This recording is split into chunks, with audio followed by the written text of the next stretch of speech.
ঢাকাই চলচ্চিত্রের আলোচিত ও সমালোচিত অভিনেত্রী মাহিয়া মাহি দীর্ঘ এক যুগের ক্যারিয়ারে প্রায় 40টি সিনেমায় অভিনয় করেছেন তিনি। তবে হাতে গোনা কয়েকটি ছাড়া আলোর মুখ দেখেনি একটিও। এরপরও ফুরফুরে মেজাজেই সময় কাটান এই অভিনেত্রী। তবে মাঝে মধ্যে বেফাঁস মন্তব্য করে খবরের শিরোনামে আসেন মাহিয়া মাহি।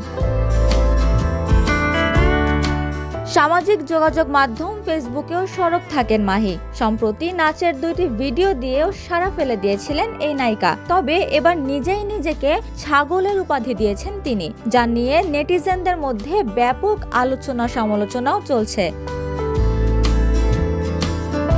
5 অক্টোবর রাতে এক ফেসবুক স্ট্যাটাসে মাহিয়া মাহি লেখেন, ফাইনালি আমি বুঝতে পারছি গাইস, আমি একটা ছাগল। নিজের এমন উপলব্ধির কথা জানিয়ে এরপর নিজেকে শুধরে নেয়ার আশাবাদও ব্যক্ত করেন নায়িকা। মাহি বলেন, এবার আমি মানুষ হব ইনশাল্লাহ।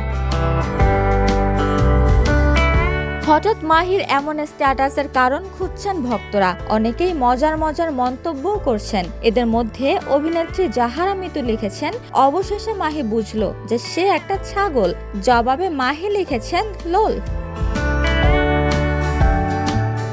এর আগে মাহিকে নাচের তালে ফটোশুটে দেখা গেছে, যেখানে অভিনেত্রীর পরনে কালো খয়েরি রঙের শাড়ি, মাথার চুলগুলো আলগা করে ছেড়ে দেওয়া, চোখে কাজল, মুখে হাসি, ব্যাকগ্রাউন্ডে বাজছে হিন্দি গান। সেই ভিডিওর ক্যাপশনে নায়িকা লিখেছেন, এভাবেই নেচে নেচে ফটোশুট করি আমি। মাহিকে সবশেষ সাকিবের রাজকুমার ছবিতে ক্যামিও চরিত্রে অভিনয় করতে দেখা গেছে। এরপর অভিনয় নিয়ে ব্যস্ততা না থাকলেও মডেলিংয়ে সময় দিচ্ছেন তিনি। কয়েকদিন পর ভিন্ন সাজে দেখা মেলে এই চিত্রনায়িকার। উপমা রায়, সোনালী নিউজ, ঢাকা।